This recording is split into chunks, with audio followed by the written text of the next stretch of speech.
నేను బయట జరిగే యుద్ధం గురించి మాట్లాడను. మన మీద జరిగే యుద్ధం, మనలో జరిగే యుద్ధం, ఆ 2 యుద్ధాల గురించి బైబిల్ నుంచి మీకు మాట్లాడతాను. I will probably study 4 versus, 4 వచనాలు నేను స్టడీ చేస్తా, కానీ వీటిని మీకు వివరించడానికి ప్రయత్నం చేస్తా. అయితే మనకి క్రైస్తవులంగా ఈ విధంగా ఒక పద్ధతిలో మనం నడిపించుకోగలుగుతున్నాం అంటే మన సిద్ధాంతం ఇది, మన నమ్మకాలు ఇవి, మనకున్నటువంటి పద్ధతులు ఇవి చెప్పుకోగలుగుతున్నాం అంటే ఒక వ్యక్తి చాలా ప్రాముఖ్యమైనవాడు.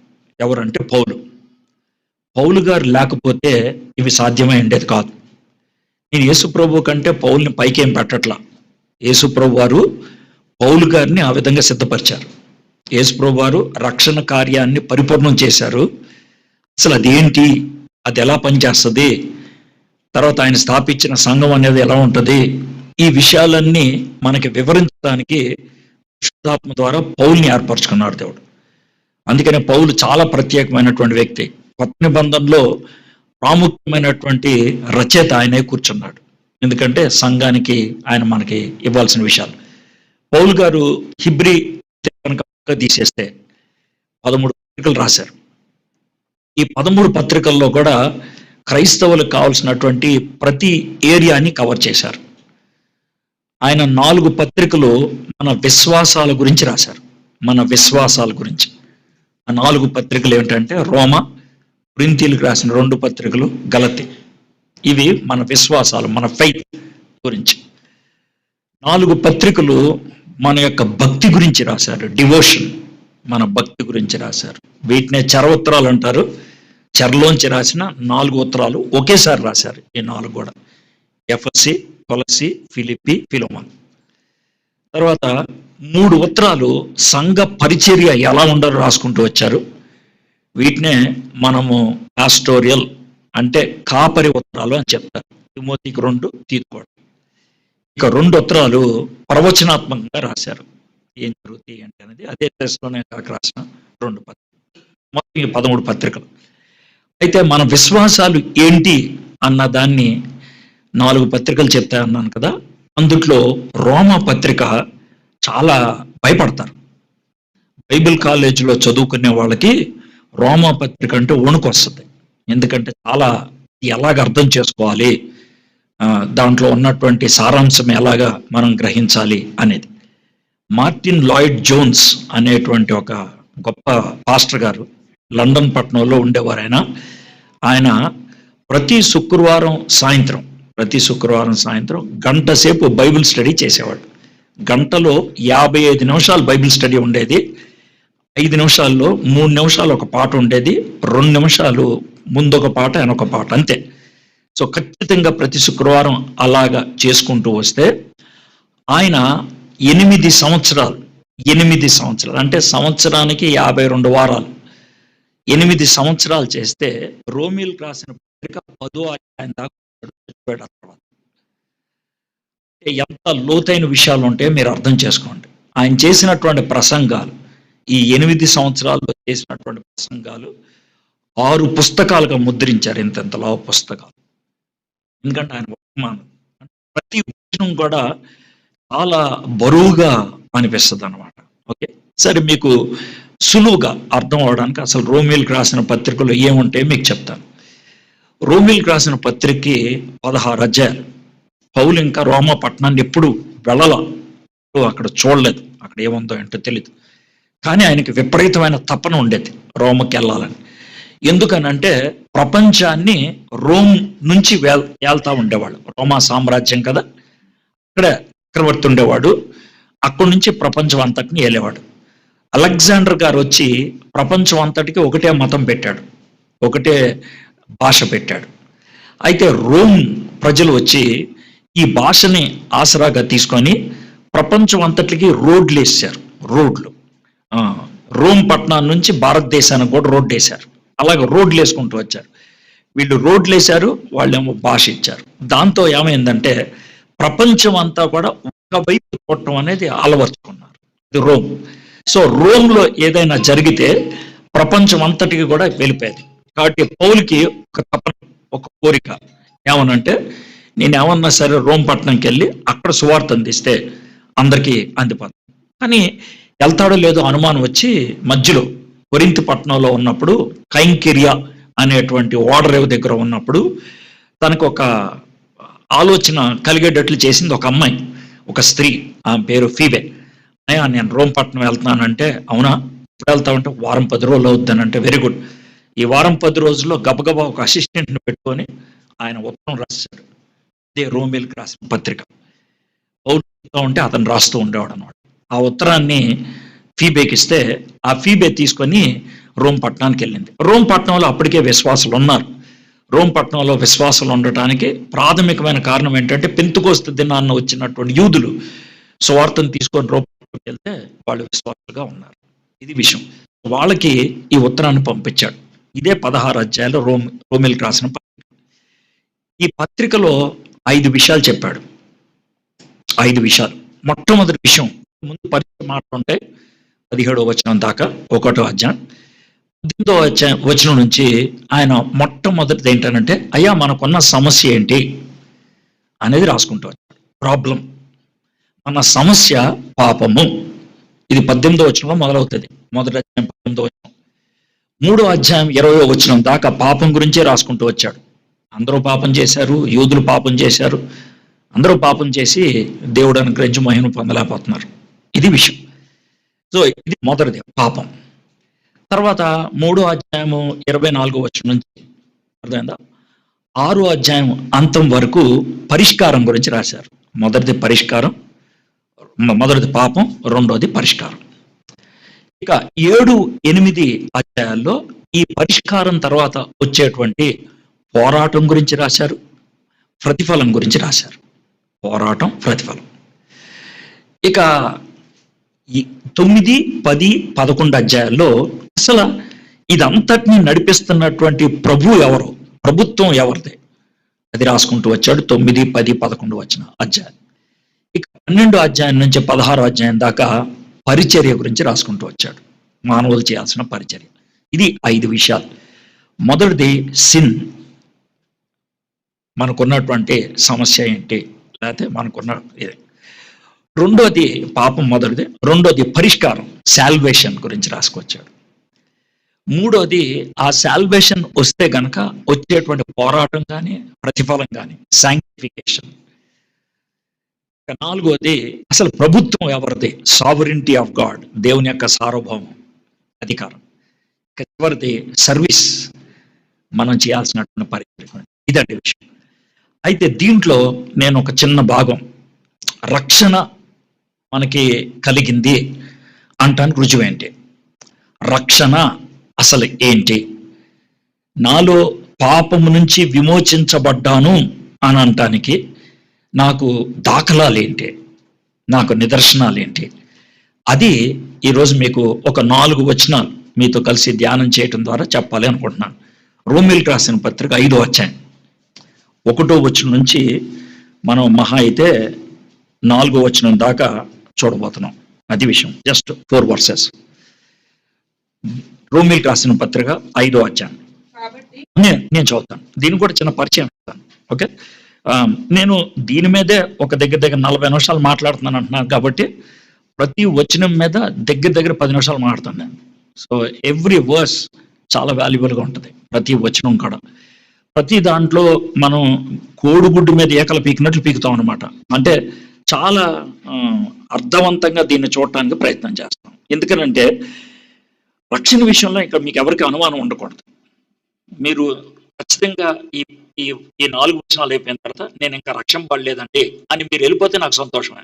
బైబిల్ రక్షణ కార్యం అంటే ఏమని చెప్తుంది, బైబిల్ అది మనం నేర్చుకుంటే రక్షింపబడ్డాను అన్న దానికి నిదర్శనాలు, సంకేతాలు ఏంటి, బైబిల్ ఏమిస్తుంది అని మనం చూడగలిగితే అవి నాలో ఉన్నాయా లేదా అనేది మనం చూద్దాం. ఓకే, ఇప్పుడు చదువుదాం. 5వ అధ్యాయం 1వ వచనం. కాబట్టి విశ్వాస మూలమున మనము నీతిమంతులుగా తీర్చబడి మన ప్రభువైన యేసుక్రీస్తు ద్వారా దేవునితో సమాధానము కలిగి ఉందుము. చివరిగా ఉన్నటువంటి మాటలు ఏంటంటే, మన ప్రభువైన యేసుక్రీస్తు ద్వారా దేవునితో సమాధానము కలిగి ఉందుము. ఈ మాట పౌలు ఎందుకు రాస్తున్నాడు అంటే, ముందు పోయింది కాబట్టి. ఏం పోయింది? సమాధానం పోయింది. ఎవరెవరికి సమాధానం పోయింది? మనకి దేవుడికి సమాధానం పోయింది. గొడవ వచ్చింది దేవుడికి మనకి. దేవుడికి మనకి గొడవ ఎందుకు వచ్చిందంటే దేవుడు చెప్పిన మాట వినలేదు కాబట్టి. అర్థమైందా? దేవుడు చెప్పిన మాట వినలేదు. ఆ పని మంచిదా చెడ్డదా విషయం కాదు. మీకు ఇక్కడ ఇంకో మాట కూడా చెప్తాను సార్. ఏదేను తోటలో చెట్టు దేవుడు పెట్టాడు కదా, ఆ పండు తింటాం కదా, వచ్చింది పాపం. ఆ చెట్టు లేకుండా ఉంటే పోద్ది కదా అని మీకు మాట చెప్తాను. ఆ చెట్టు పండులో ఏమి లేదు. ఆ చెట్టు పండులో ఏమి లేదు. ఆ చెట్టు పండులో పాపం ఏం పెట్టలేదు దేవుడు. చెట్టు పండు మంచిదే, కానీ పాపం ఎక్కడ వచ్చింది తెలుసా? ఇప్పుడు తినొద్దు అన్నాడు, తిన్నాడు. అర్థమైందా? లోబడలేదు, అది పాపం. మన ఇంట్లో లడ్డూలు చేస్తారు పిల్లలకి. అరే ఈ లడ్డు లేపు తిందాం అని అంటారు. అమ్మ స్నానంకి వెళ్ళినప్పుడు తీసుకొని తిన్నాడు అనుకో, లడ్డూలు ఏమన్నా సమస్య ఉందా? లేదు. అమ్మ బాబుని కొడుతుందా లేదా? ఎందుకు కొట్టింది? లడ్డు చెడ్డదనా?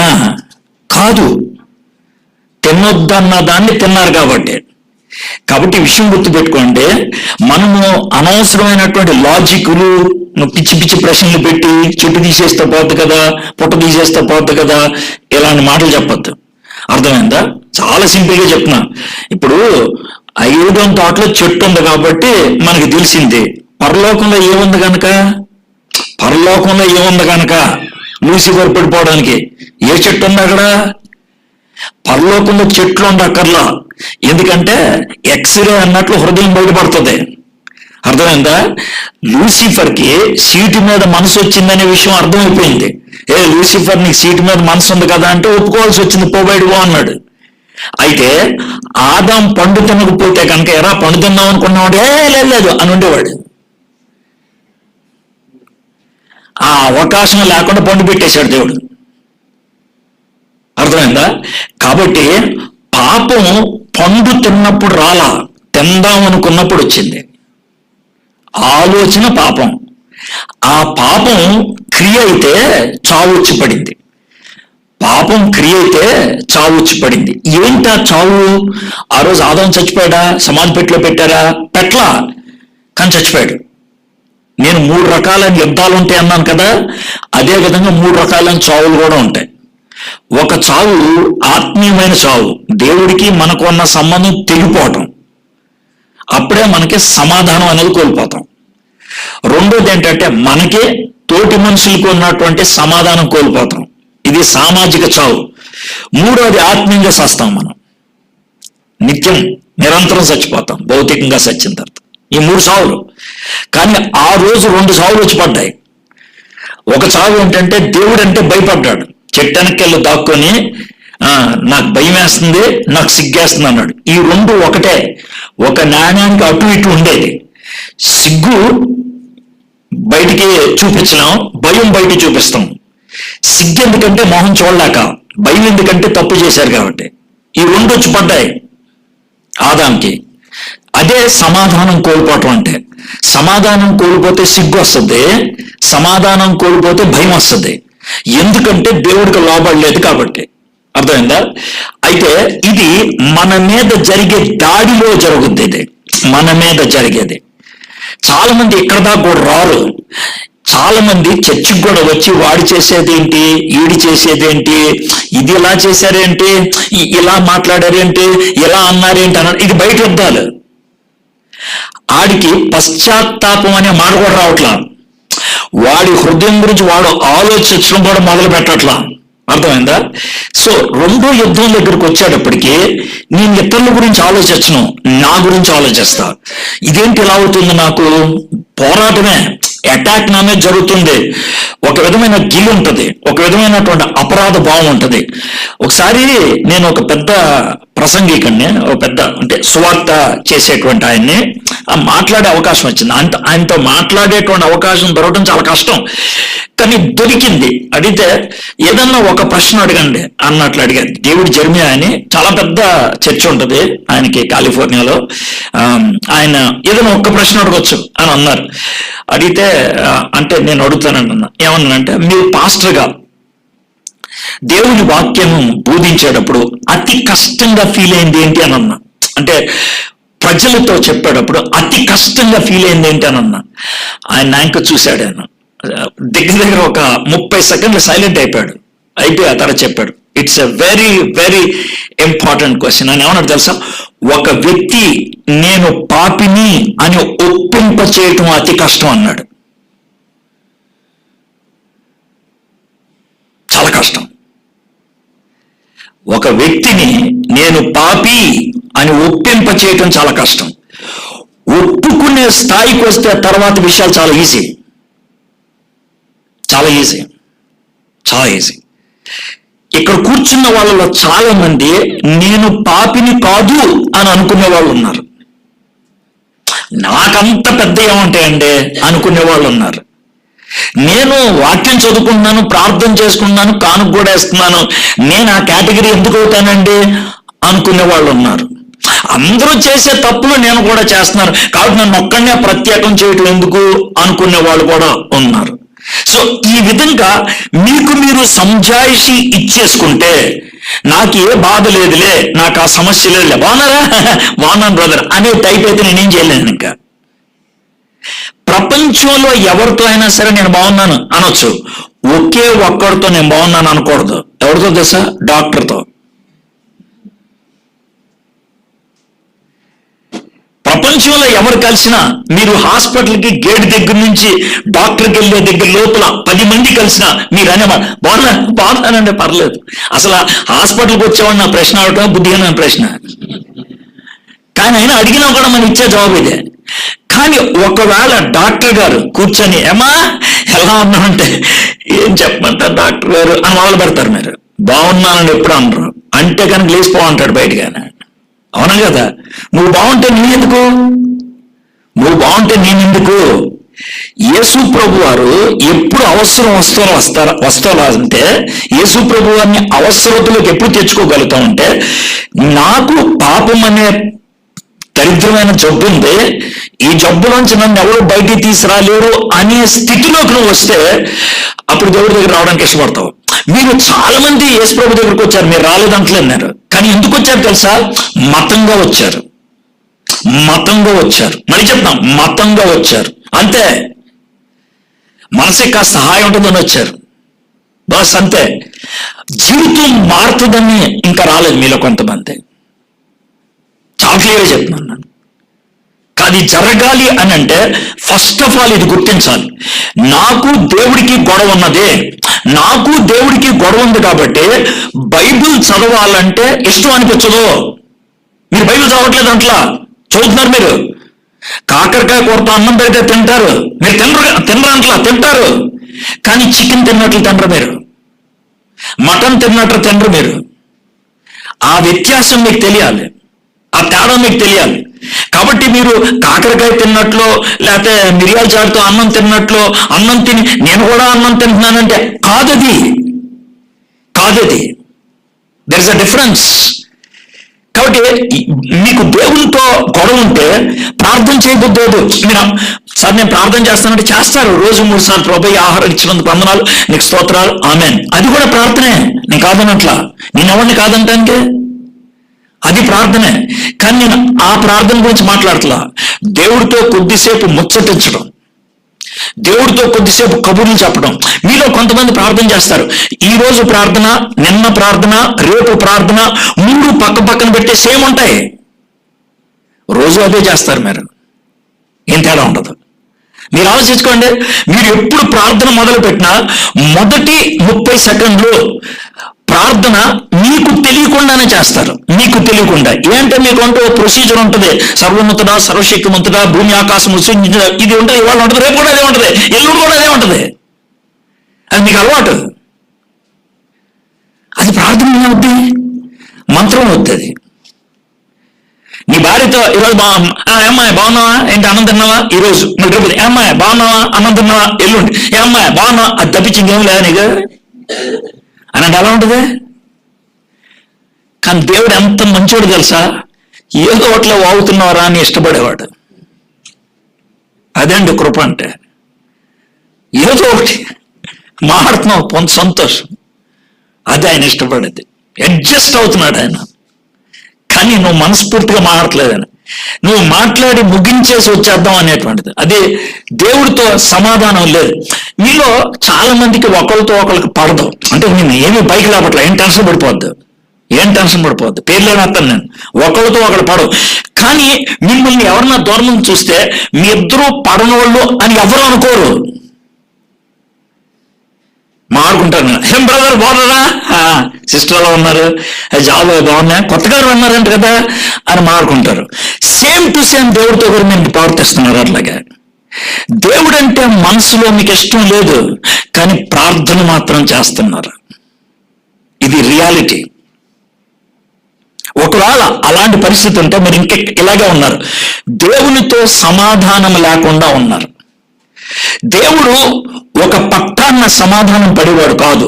ఎందుకనంటే ఆయనకున్నటువంటి ఒక భయంకరమైనటువంటి గుణం, ఒక భయంకరమైన క్యారెక్టర్ ఏంటంటే హోలీనెస్. పరిశుద్ధతలో ఎప్పుడు ఆయన రాజీ పడ్డాడు.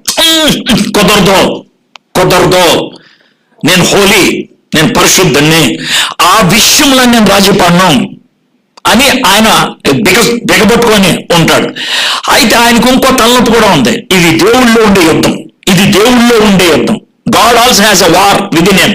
ఏంటి ఆయన యుద్ధం అంటే, ఆయన ఒక క్యారెక్టర్కి ఇంకో క్యారెక్టర్కి యుద్ధం. ఆయన పరిశుద్ధత అంటది, వాళ్ళని దగ్గరగా అనవద్దు అంటది ఆయన పరిశుద్ధత. ఆయన ప్రేమ, ఆయన వదిలేస్తే ఎలాగా అంటది. ఈ రెంటి మధ్యన భయంకరమైనటువంటి పోరాటం. ఈ పోరాటాన్ని ఎలా సెటిల్ చేయాలి? ఒక ప్రేమ ఉంది, ఇక్కడ పవిత్రత ఉంది.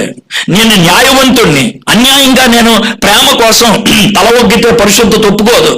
పరిశుద్ధత కోసం మనిషిని తోసేస్తే ప్రేమ ప్రశ్నిస్తుంది. ఎలాగా అని ఈ విధంగా భర్జన పడుతూ ఉన్నప్పుడు మధ్యలోకి వచ్చినటువంటి ఆయనే యేసయ్య. అర్థమైందండి? దేవుడికి మానవుడికి మధ్యలోకి వచ్చినటువంటి ఆయన యేసయ్య. మనం ప్రభు అయిన యేసుక్రీస్తు ద్వారా, యేసుక్రీస్తు అనేది ఆయన పేరు కాదు. యేసు ఒక్కటే ఆయన పేరు, క్రీస్తు ఆయన పేరు కాదు. క్రీస్తు ఆయనకి ఇచ్చినటువంటి బిరుదు. మెగాస్టార్ చిరంజీవి ఆయన పేరు కాదు, చిరంజీవి ఒకటి ఆయన పెట్టుకున్న పేరు. మెగాస్టార్ ఆయనకి ఇచ్చిన బిరుదు. మహాత్మా గాంధీ అనేది ఆయన పేరు కాదు, గాంధీ ఒకటే ఆయన పేరు, మహాత్మా ఆయనకి ఇచ్చిన బిరుదు. యేసు క్రీస్తు అనేది ఆయన పేరు కాదు, యేసు ఒక్కటే ఆయన పేరు, క్రీస్తు ఆయనకి ఇచ్చిన బిరుదు. ఆయన ఎందుకు క్రీస్తు అయ్యాడంటే మనల్ని రక్షించడానికి దేవుడికి మానవుడికి మధ్యలో నిలబడ్డాడు కాబట్టి, దేవుడు పంపించిన వాడు కాబట్టి, దేవుని ప్రతినిధిగా వచ్చాడు కాబట్టి, మధ్యలోకి వచ్చాడు కాబట్టి, ఇది ఆయన విషయం. అయితే ఈ యేసు ప్రభువుని ఎవరన్నా తయారు చేశారా? చేయలా. యేసయ్య నిరంతరం. మరి ఆయన మధ్యలోకి ఎందుకు వచ్చాడు అని అంటే దాన్నే ఇన్కార్నేషన్ అంటారు. దాన్నే మానవుడిగా అవ్వటానికి తన్ను తాను తగ్గించుకోవటం అని అంటారు. అంటే ఆయన దేవుడు. దాంట్లో ఎటువంటి అనుమానం, త్రిత్వం అని చెప్పాను కదా, తండ్రి, కుమార, పరిశుద్ధాత్మ, ముగ్గురు ఒకటే. ఇందులో ఒకటి ఎక్కువ ఒకటి తక్కువేం కాదు. ఆ ముగ్గురులో ఒక ఆయన యేసు ప్రభువారు ఈ విధంగా భర్జన పడతా ఉంటే, తండ్రి, కుమార, పరిశుద్ధాత్మ, మనం పరిశుద్ధం, మానవులు పాపం చేశారు, ఏం చేయాలి అని ముగ్గురు ఇలా అనుకున్నారు. ఆ తర్వాత ముగ్గురు కూడా మనం ప్రేమించే వాళ్ళం ఎలాగా అని అనుకుంటా ఉంటే ఉన్నట్టుండి యేసయ్య ఒక్క నిమిషం చేయొత్తాడు. ఏంటి అన్నాడు. నాకు చిన్న ఐడియా వస్తుంది. చెప్పండి, ఏంటి ఐడియా? ఏం లేదు, నేను మనిషిగా కిందకి వెళ్ళిపోతాను. ఎందుకు నేను మనిషిగా కిందకి వెళ్ళిపోయి మనుషులందరూ చేసిన పాపాన్ని నా మీద వేసుకొని మీ కోపం నా మీద చూపించేసేయండి, నన్ను చంపేసేయండి, నన్ను నలిపేసేయండి, కోపం తీర్చేసుకోండి. ఎవరైతే యేసయ్య చచ్చిపోయింది నా కోసం అని అంటారో వాళ్ళ మీద ప్రేమ చూపించండి, మనం చేసుకోవచ్చు. అప్పుడు పవిత్రత కోల్పోము, ప్రేమను తోసేయము, న్యాయం చక్కగా దాని స్థానంలో ఉంటుంది. ఆ విధంగా మధ్యలో నలిగిపోవడానికి వచ్చినటువంటి ఆయనే యేసయ్య. మళ్ళీ చదువుతున్నాను. మన ప్రభు అయిన యేసు క్రీస్తు ద్వారా దేవునితో సమాధానము కలిగి ఉందము. ముందు సమాధానం లేదు. యేసయ్య మధ్యలోకి వచ్చి తండ్రి వైపు చూస్తాడు. చూసి, ఏంటి తండ్రి, ఏంటి ఎడ్వాడు, ఒక్క నిమిషం, నీకు ఎడ్వాడి మీద కోపం ఉంది అంతే కదా, నేను వాడితో మాట్లాడతాను. యేసయ్య నాతో మాట్లాడే ప్రయత్నమే నా మీద జరిగే యుద్ధం. ఎందుకు యుద్ధం అంటాను తెలుసా? యేసయ్య నాతో మాట్లాడటానికి ప్రయత్నం చేస్తే ఆ మాట నేను వినకూడదని, ఆ మాట నా చెవిని పడకూడదని, ఆ మాట నేను అంగీకరించకూడదని సర్వశక్తితో సాయి శక్తిలా కృషి చేసేదెవరంటే సాతానుడు. విపరీతమైనటువంటి పోరాటం ఉంటుంది అప్పుడు. విపరీతమైన బయట జరిగే పోరాటం, రకరకాల ప్రశ్నలు లేవనెత్తిస్తాడు. యేసయ్య నా దగ్గరకు వస్తాడు, వచ్చి పరిశుద్ధాత్ముడి ద్వారా చెప్పయ్యా ఏంటనంటే, అయ్యా చెప్పు, అయ్యా నేను బాగానే ఉన్నాను. అవునా, సర్లే, నువ్వు బాగానే ఉంటే నేను ఇంకేం చేయలేను. అయ్యా నా కూతురు పెళ్ళి అవ్వాలి. ఓ అదా, బయట జరిగే యుద్ధం గురించా నీ సమస్య? నీ మీద జరిగే యుద్ధం గురించి కాదా? ఓకే, తీరుస్తానులే. నాకు ఏంటి చెప్పు, నీ కూతురు పెళ్లి చేయటం పెద్ద విషయం కాదయ్యా, నీ కొడుకు ఉద్యోగం చేయడం పెద్ద విషయం కాదయ్యా, నువ్వు రక్షింపబట్టం నాకు ఇష్యూ అయ్యా. నువ్వు అది తప్పించి మిగిలిన అన్ని అడుగుతున్నావు, నువ్వు అది తప్పించి అన్ని అడుగుతున్నావు. అది నాకు బాధ కలిగిస్తుంది. అది నా బాధ. అది త్యాగం కాదు, మూర్ఖత్వం, అది బుద్ధిహీనత, ఫులిష్నెస్. ఒకవేళ కనుక అయ్యా నేను పాపినంటే ఎంత ఆనందం వచ్చేస్తుంది తెలుసా? అవునా, చాలా బాగుంది, చాలా బాగుంది, చాలా బాగుంది, నేను చేస్తా. నాకు కావాల్సిన పాపలు. అది ఎలా ఉంటుందంటే, జుట్టు బాగా పెరిగినోడికి మంగళోడు కనబడితే ఆడికి ఎంత కుతూహలంగా ఉంటుందో, ఇది కత్తిరించవచ్చని. నెత్తి మీద కెంటు గోళ్ళు లేనివాడు కనబడితే ఎలా ఉంటుంది? ఆడితో మాహాడు కూడా వేస్ట్ అనిపిస్తుంది. మీకు అర్థమైంది కదా? షాంపూ అమ్మేవాడికి జుట్టు ఎక్కువ ఉన్నవాడు కనబడితే షాంపూ అమ్మొచ్చు, నెత్తి మీద ఇంటికి లేకపోతే షాంపూ కూడా అమ్మడం వేస్ట్. ఆడికి అడ్వర్టైజ్మెంట్ చేయటం కూడా వేస్టే. సో కాబట్టి పాపం ఎక్కువ కనబడింది అనుకో, నా మాటల్లో గొప్ప ఆనందం కలుగుతుంది యేసయ్య. ఎందుకు తెలుసా? పాపాన్ని హ్యాండిల్ చేయడానికి వచ్చాడు యేసయ్య. అది ఆయన చేయాల్సిన పని. నీకు కూతుర్లకు ఉద్యోగాలు ఇవ్వడం, లేకపోతే నీకు అక్కమ్మ ఇప్పించడం, అది కాదు ఆయన మెయిన్ జాబ్. అది దేవదూతలు కూడా చేస్తారు, అదోదే. కానీ ఎవ్వరు చేయలేని పని ఒకటి ఉంటుంది, నిన్ను పాపం నుంచి బయట తీసుకురావడం. అది యేసయ్య ఒక్కడే చేయగలడు, ఇంకెవరు చేయలేరు. యేసయ్య ఒక్కడే. మతం చేయలేదు, ప్రార్థనలు చేయలేవు, దేవదూతలు చేయలేరు, భక్తులు చేయలేరు, యేసయ్య ఒక్కడే చేయగలడు. అందుకే ఈ నామమును తప్పించి ఇంకా ఏ నామములో కూడా రక్షణ లేదు. సో కాబట్టి దానికోసం ఎక్స్క్లూజివ్ గా వచ్చాడు యేసయ్య. అది ఆయనకు ఉన్నటువంటి ప్రత్యేకత. యేసు వారి పాపం నుండి ఆయన రక్షించడానికి వచ్చాడు, యేసు క్రీస్తు సమాధానంగా. సో ఎప్పుడైతే నేను అయ్యా నాకు పాపం ఎక్కువైపోయింది, అవునా, అప్పుడు అడుగుతాడు, ఎవరికి వ్యతిరేకంగా పాపం చేసావు? ఒకవేళ బాగా బారదు, ఏమని చెప్పనయ్యా, నాకు ఎవరికి మొహం చూపించబుద్ధి అవట్లేదు, ప్రార్థన కూడా చేయబుద్ధి అవట్లేదు. ఎందుకు చేయబుద్ధి అవట్లేదు? మొహం చూపించలేకపోతున్నాను. ఓహో, అంటే దేవుడికి వ్యతిరేకంగా పాపం చేసావా? అవునయ్యా. Very good, very good. నువ్వు దేవుడికి వ్యతిరేకంగా పాపం చేసావు కదా, నేను దేవుడితో మాట్లాడతాను కానీ, దేవుడితో సెటిల్ చేస్తాను కానీ, నువ్వు పని చేయగలవా? చెప్పండి, ఏం చెప్పంటావు? ఏం లేదు, నువ్వేం చేస్తావంటే నువ్వు చేసిన పాపాలన్నీ మూట కట్టి నా మీద పడేసాయి. నువ్వు పడేసా నా మీద. అయ్యా నువ్వేం చేస్తావు? అవన్నీ నేను టాబ్లెట్ లాగా మింగేస్తాను. అయ్యా నేను మింగేస్తాను. ఆ పాపానికి శిక్షను నేను భరిస్తాను, ఆ పాపానికి శాపం నేను భరిస్తాను, నీ శిక్షను నేను భరిస్తాను. వేస్తావా? ఎప్పుడైతే నేను ఆయనకి నా పాపాన్నంతా ఇచ్చేస్తానో, అర్థమైందా?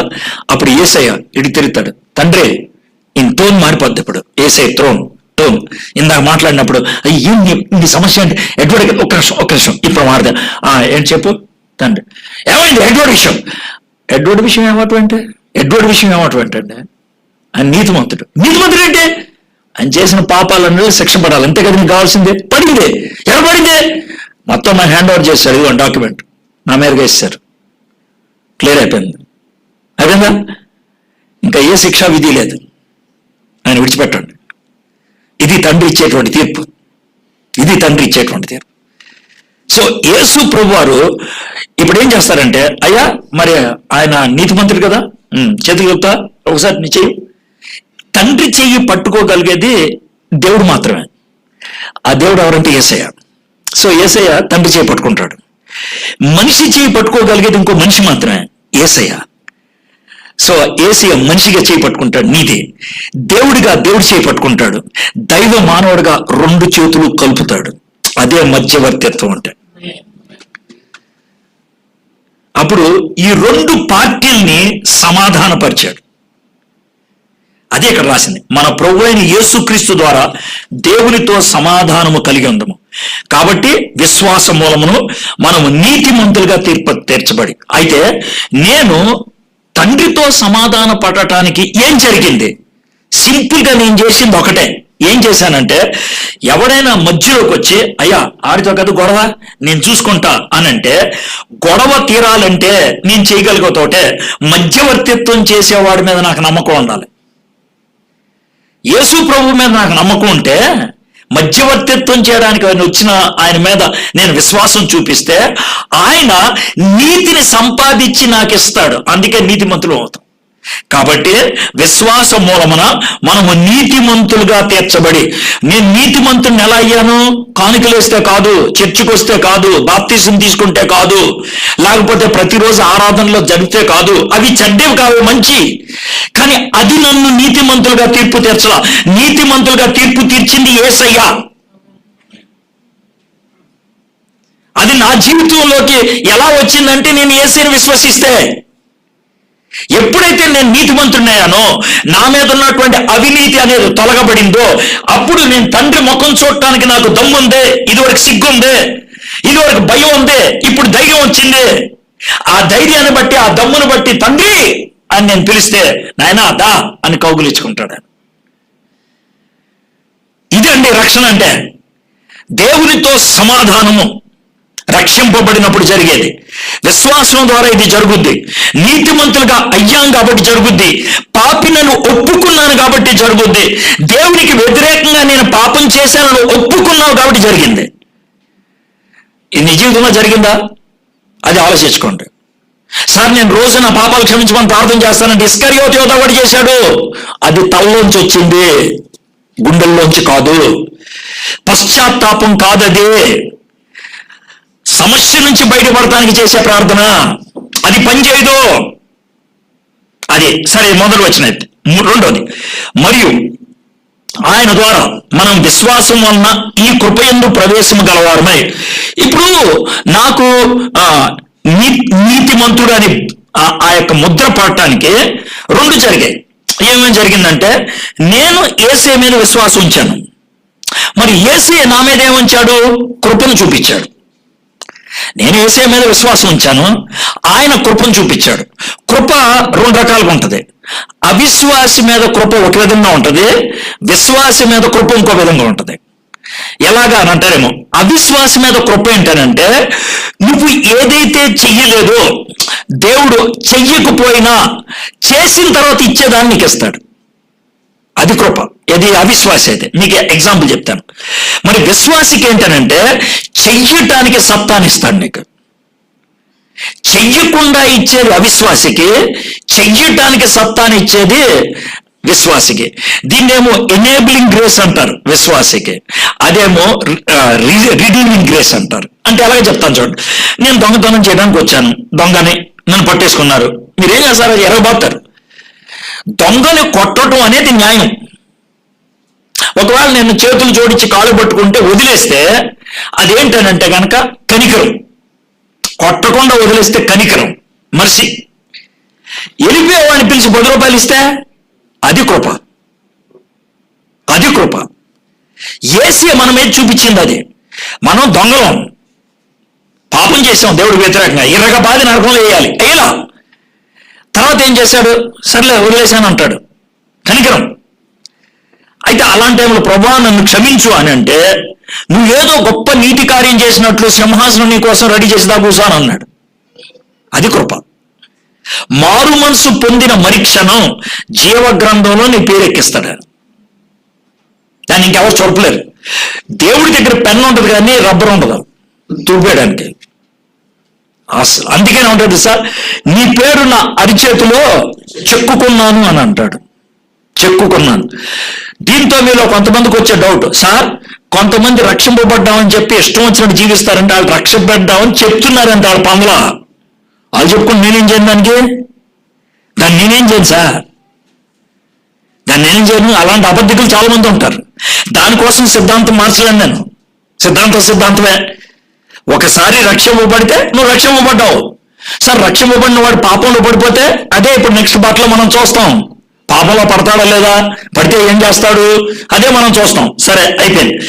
ఆ కృపయందు ప్రవేశం గలవారమై అందులో నిలిచి ఉండి దేవుని మహిమను గూర్చిన నిరీక్షణ బట్టి అతిశయపడుచును. ఇక్కడ 3 ఉన్నాయి. విశ్వాసం చూపిస్తే, కృప నా మీద కలిగితే, నీతిమంతుడిగా తీర్పు తీర్చబడితే, నాలో పుట్టేది ఒకటే, నిరీక్షణ, ఆయన దగ్గరికి వెళ్తానని. ఆ ఎదురు చూపు ప్రతి ఒక్కరిలో ఉంటది. నేను చచ్చిపోతే ఏమవుతాను అనే భయం ఉందంటే అడిగి మారు మనసు లేదేమో. నీకు మారు మనసు ఉంటే కావాలని సూసైడ్ చేసుకో, చావు దా అను, కానీ చావుకు భయపడి జీవించు. నిరీక్షణ. ఎందుకనంటే అది నన్ను ఉన్నతమైన స్థానానికి తీసుకెళ్తుంది. మరణం ముగింపు కాదు, మలుపు మాత్రమే. ఆ ధైర్యం మనకు ఉంటది, ఆ నిరీక్షణలోకి మనం వస్తాం. సో ఇది రక్షణ కార్యం అంటేనంటే.